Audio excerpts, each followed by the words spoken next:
seseorang mengalami burnout itu, nah ini dia ada beberapa poin.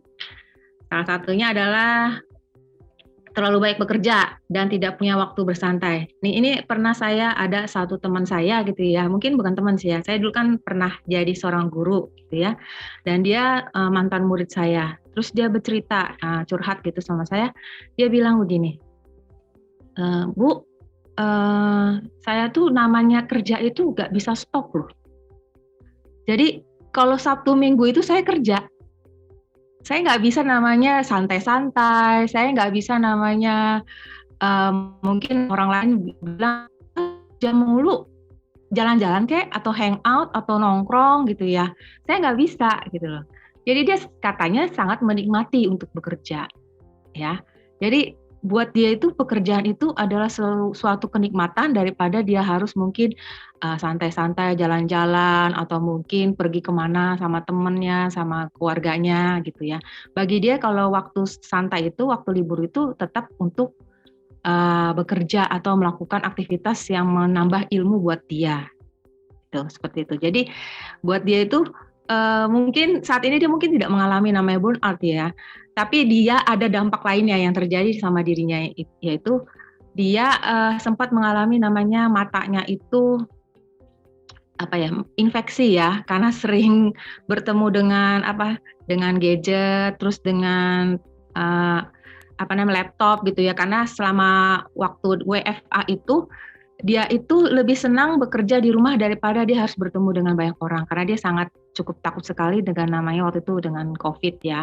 Jadi dia lebih suka bekerja itu dari rumah, WFA dari rumah, dan akhirnya itu berdampak dengan matanya dia. Jadi dia harus bed rest selama 1 bulan, tidak sering bertemu dengan gadget atau dengan laptop dia.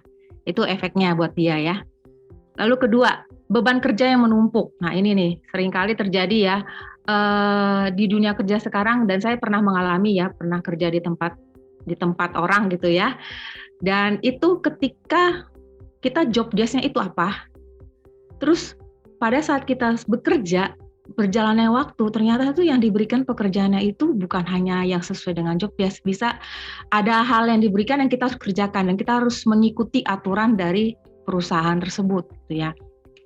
Dan akhirnya kita mengalami namanya pekerjaan yang ganda gitu ya, yang akhirnya kita tidak tahu mana yang harus kita fokuskan karena adanya beban kerja yang menumpuk di sini.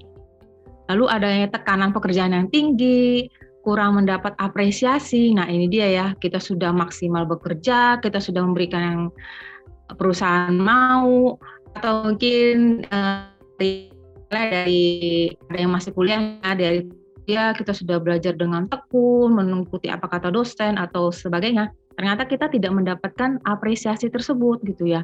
Mungkin ya dianggap ya sudahlah biasa aja, dapat gaji seperti biasa, terus ya penilaiannya seperti itu. Atau mungkin di waktu kuliah nilainya juga nggak seperti yang diharapkan, berharap aduh aku udah ngerjain bagus nih, sudah maksimal sampai begadang mengerjakan makalah gitu ya. Ternyata nilainya cuma dapat 80 gitu atau misalnya 70 gitu ya. Bikin kita menjadi kecewa gitu karena tidak mendapatkan atau kurangnya apresiasi.